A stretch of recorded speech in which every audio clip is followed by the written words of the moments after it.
Bom dia, meu nome é Leonardo Lopes e você está no Filosofia e Fé Cristã. Hoje vamos continuar a série de áudios histórico-filosóficos e vínhamos tratando aí do racionalismo. Concluímos em Pascal, que não era propriamente um racionalista no termo estrito da palavra, mas tratamos de vários autores como René Descartes, Leibniz, Spinoza, também poderia ser inserido dentro do contexto racionalista. E na maior parte desses áudios procuramos mostrar a emergência, então, nesse período da pós-renascença, do início da Idade Moderna, do racionalismo, a emergência do antropocentrismo.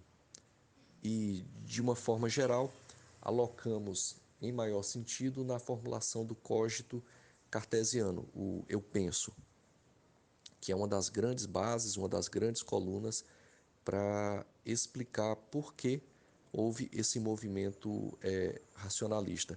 E sendo bem rápido, porque tudo já foi explicado em muitos outros áudios, mas o racionalismo seria justamente isso, procurar erigir um sistema filosófico com base na razão, com base nas estruturas ontológicas, ou seja, aquelas que consistem na formulação do que é enquanto é, a partir principalmente do exercício da razão humana, a partir do exercício da razão antropocêntrica, uma inversão propriamente ao grande contexto da Idade Média, em que, na Idade Média, tudo partia propriamente de Deus.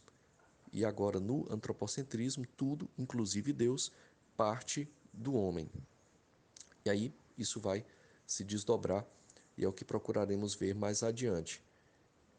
De uma forma geral, mostramos então que o assim chamado Deus dos filósofos, filósofos esses que eram em uma parte cristãos, boa parte deles católicos, mas pode-se dizer católicos nominais, somente de nome, porque faziam parte de uma cultura cristã, frequentavam a missa, mas o seu coração não estava inclinado propriamente para o Deus de Abraão, Isaque e Jacó, mas para entender o Deus hipótese, que é aquele Deus que formula-se, cria a realidade, mas essa realidade ela é explicada não mais sob a providência, não mais sobre a mão forte de Deus, não mais sobre a égide do seu amor, mas, sobretudo, pelas leis matemáticas e físicas. Boa parte desses filósofos eram também cientistas, físicos e matemáticos, porque o seu coração se inclina para isso, descobrir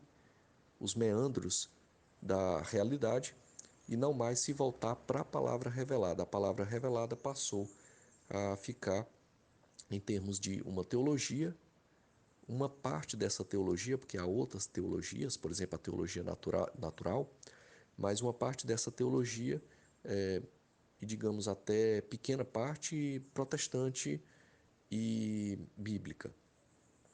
E, nesse sentido, o coração desses pensadores não se inclinava muito para isso, para conhecer a Bíblia, para conhecer a Deus, para buscar a Cristo, mas se voltava mais para essa desvendar em torno da matemática e da física. E aí, para eles, embora acreditassem em Deus, mas esse Deus acabava sendo muito distante, um Deus que cria, mas como que dá um pontapé e deixa o universo funcionando com suas leis e se retira, vai propriamente para os bastidores, um Deus ex machina, ou um Deus propriamente hipótese, um Deus que é meramente um argumento, o Deus dos filósofos, desse tipo de filósofos especificamente. E aí vamos passar aqui para o empirismo. E no empirismo, vamos continuar utilizando o livro que é o principal de referência dessa série, que é o do Colin Brown, Filosofia e Fé Cristã. E o que nos interessa aqui, propriamente, é aquilo que o Colin Brown também traz, que é fazer uma correlação com a nossa fé, com a fé cristã, com a fé bíblica. e mostrar em que sentido podemos contra-argumentar. E, como sempre, quem assiste os áudios percebe que eu trago sempre lembranças ali da minha graduação e também agora do período de pós-graduação, mestrado em filosofia, e aí trago aí muitas das minhas cicatrizes, a maior parte delas, eu diria 90%, ou um pouco menos até. Houve também momentos bons, mas algumas lembranças em torno aí desse difícil relacionamento entre filosofia e fé cristã, que é o que coloca o Colin Brown já no começo do livro. Quer dizer, é possível um casamento entre filosofia e fé cristã? Se é possível, é difícil. E então, vamos procurar, dentro do que ele traz aqui, ler pequenas partes, não deixar o áudio tão extenso e procurar, então, iniciar aí com o empirismo. Depois, propriamente, se assim Deus o permitir, iremos para John Locke e seguindo aí pelos outros empiristas até chegar a David Hume. Pois bem, verificamos que o racionalismo, de uma forma geral, ele surgiu na Europa continental, não é? Surgiu principalmente na França, René Descartes, Pascal, que não era um racionalista estrito, mas também podia ser inserido ali, o próprio Spinoza, que nasceu em Portugal, se tivesse permanecido lá, seria o primeiro grande filósofo da língua portuguesa, né? Mas depois ele sobe ali para a Holanda e, enfim, o próprio Leibniz, quer dizer, era dentro da Europa continental. Já o chamado empirismo, ele não está no continente, mas ele se desloca, então, para a Grã-Bretanha. Não é propriamente um movimento inglês, mas é um movimento da Grã-Bretanha. Pega ali a Escócia, a, a Inglaterra, a Irlanda, que é um primeiro erro que se comete, que quando pegamos aí os três grandes empiristas clássicos, que é o Locke, o Berkeley e o Hume, deve-se atentar para isso, que eles não eram ingleses, quer dizer, o Locke era inglês, mas o Berkeley e o Hume não. O Hume era escocês e o Berkeley era irlandês. Então é um movimento da Grã-Bretanha, mas sobretudo um movimento que não é do continente europeu, né? Mas e aí por que houve esse deslocamento e esse dualismo? Não vem aqui ao caso tratarmos não, porque na Grã-Bretanha se formou esse movimento mais ligado à experiência sensitiva e até corporal, que é propriamente o empirismo, não vem muito ao caso tratar, porque nosso foco aqui é fazer as correlações com a fé cristã. Mas então sigamos. O Colin Brown cita aqui que o racionalismo que nós tratamos nos últimos áudios, ele não é propriamente uma escola, né? Não existia propriamente uma escola racionalista em que se ia, matriculava, sentava-se lá no banco e tinha as cadeiras, né? Racionalismo 1, racionalismo 2, correlações entre o racionalismo e a filosofia antiga. Não. Era uma linha geral de abordagem, que quando a gente observa ali, principalmente no Descartes, mas em outros também, em certos, o próprio Spinoza, o Leibniz e também, em certo sentido, o Pascal, eram mais ou menos a mesma estrutura, que era propriamente aquela estrutura geométrica, matemática e física, em que você, aos moldes da geometria, né, ao rigor da geometria, a forma como se articula os enunciados, os axiomas e as proposições geométricas, você ia também tentando fazer aquele desenho do que era a realidade e matematizando a realidade, quer dizer, a matemática para explicar a realidade. E, nesse sentido, o problema dos empiristas não era propriamente com os grandes sistemas filosóficos, mas era com relação ao conhecimento. Por exemplo, se eu estou escutando algo, eu não me interesso muito, isso eram os empiristas, eu não me interesso muito por um grande sistema metafísico que trate de questões ontológicas que me expliquem o que é o som em si mesmo. Não, eles queriam saber o que era isso. Por que eu estou escutando alguma coisa? Aí eles vão explicar, bom, produziram-se ondas acústicas e como são essas ondas acústicas? Ah, essas ondas acústicas chegaram aos meus ouvidos.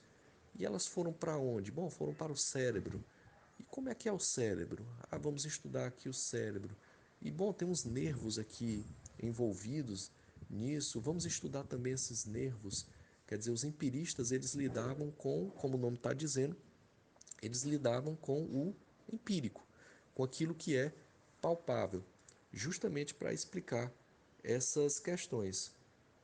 Eles não queriam muito verdades que fossem evidentes por si mesmas, mas seriam verdades que, como diz aqui o Colin Brown, derivam da experiência que chega até nós através dos sentidos.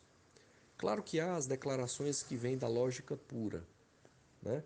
E essas declarações, propriamente, elas não estão nesse âmbito da experiência sensível, mas isso já é uma outra questão. Muito bem, indo um pouco mais adiante, vou citar aqui agora o Colin Brown, que a parte propriamente está na página 54, para quem quiser acompanhar, que é a parte que mais nos interessa aqui, para o objetivo desse canal, que é a seguinte, eu vou ler agora ele aqui. Também não seria correto rotular o movimento como inflexivelmente agnóstico. Quando o empirismo é ensinado na escola e ensinado na faculdade, ele é passado como sendo um movimento de agnosticismo. Por quê? Porque é um movimento do ceticismo. O agnosticismo basicamente é baseado muito fortemente em um ceticismo que me diz, se me puder provar, e aí levando para o âmbito teológico, cai-se naquela, né? Se você puder me provar Deus, eu acredito. Se não puder, eu não acredito, né? Isso é muito complicado no sentido de que provar em que sentido? No sentido científico?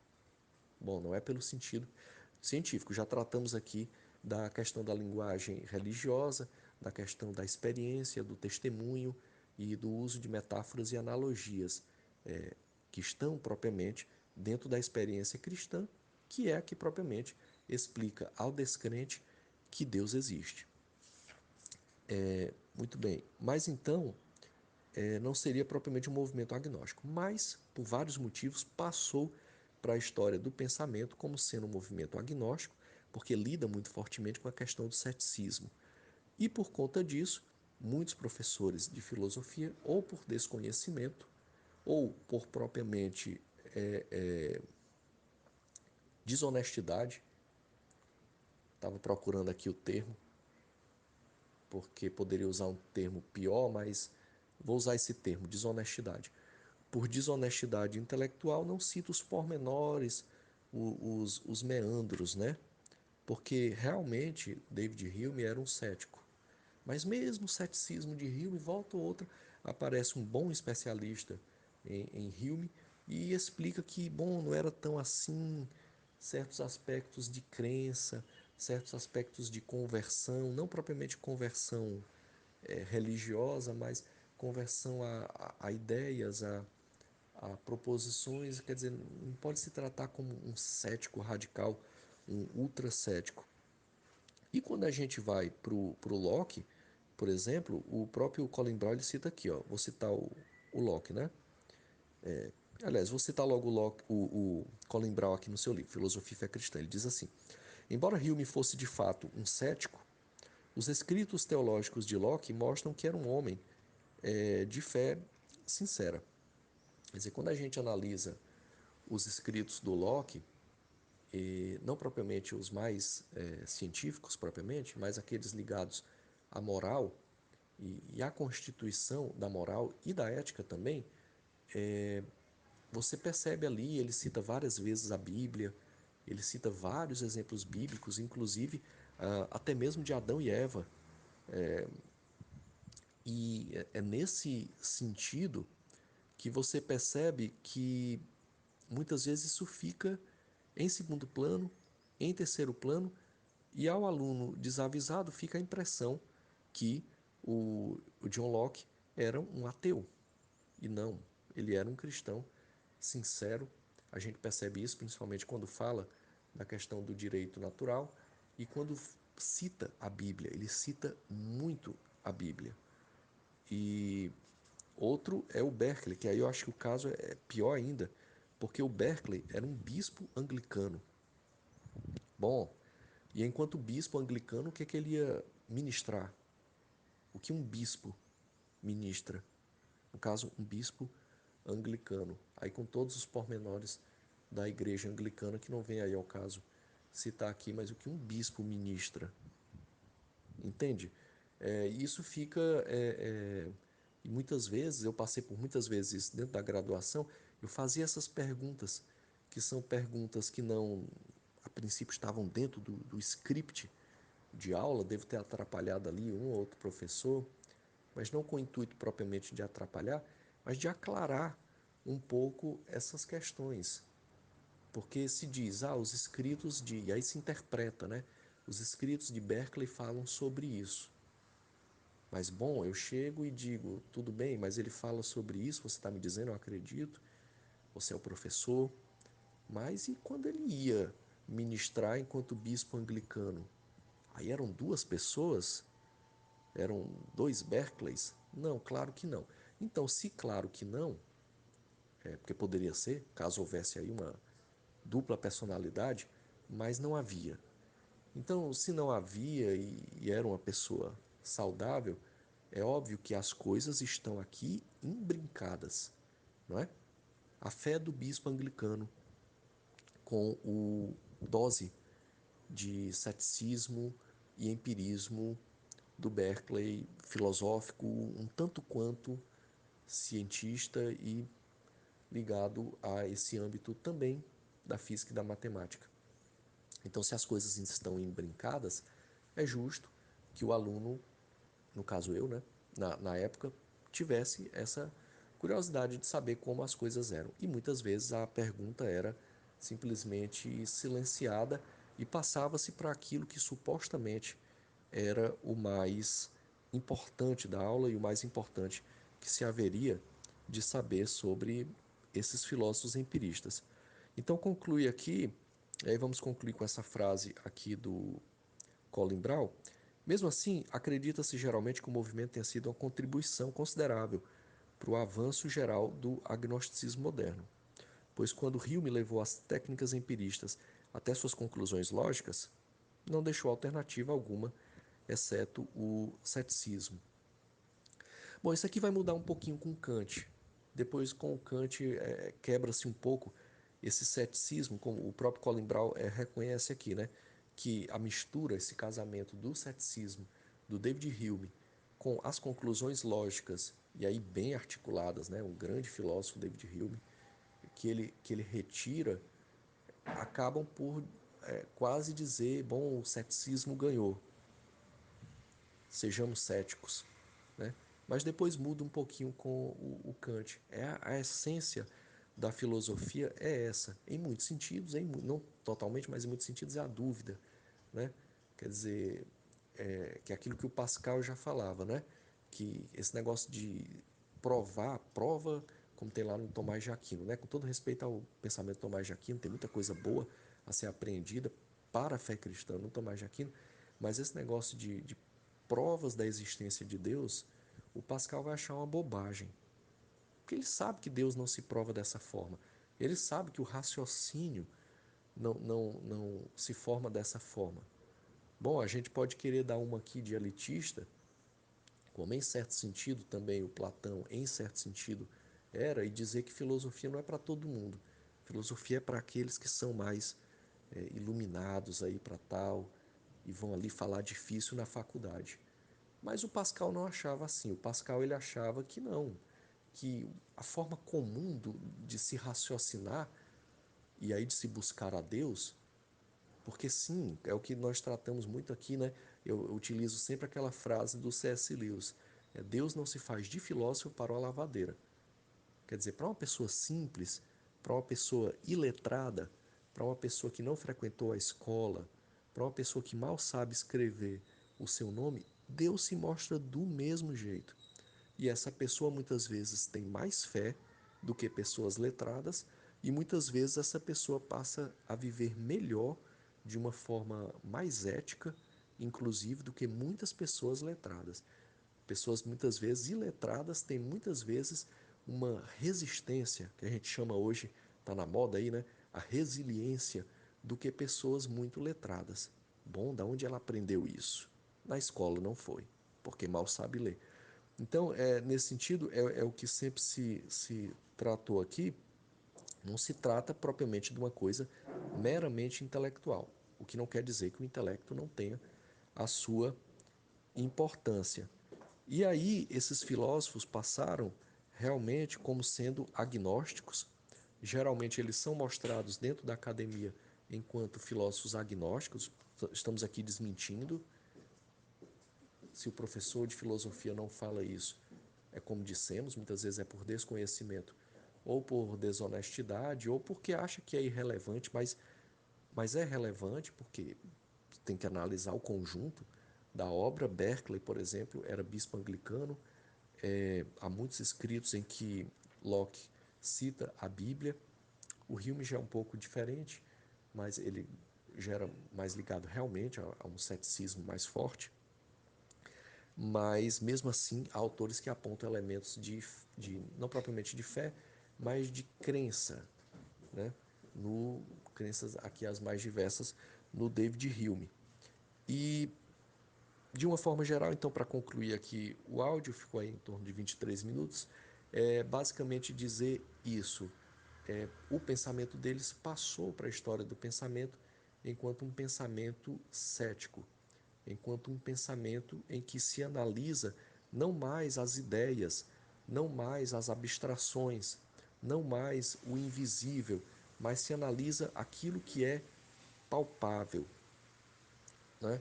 Muitos deles, propriamente, vão depois analisar e dizer: não vamos mais estudar a metafísica, mas vamos estudar realmente o que é.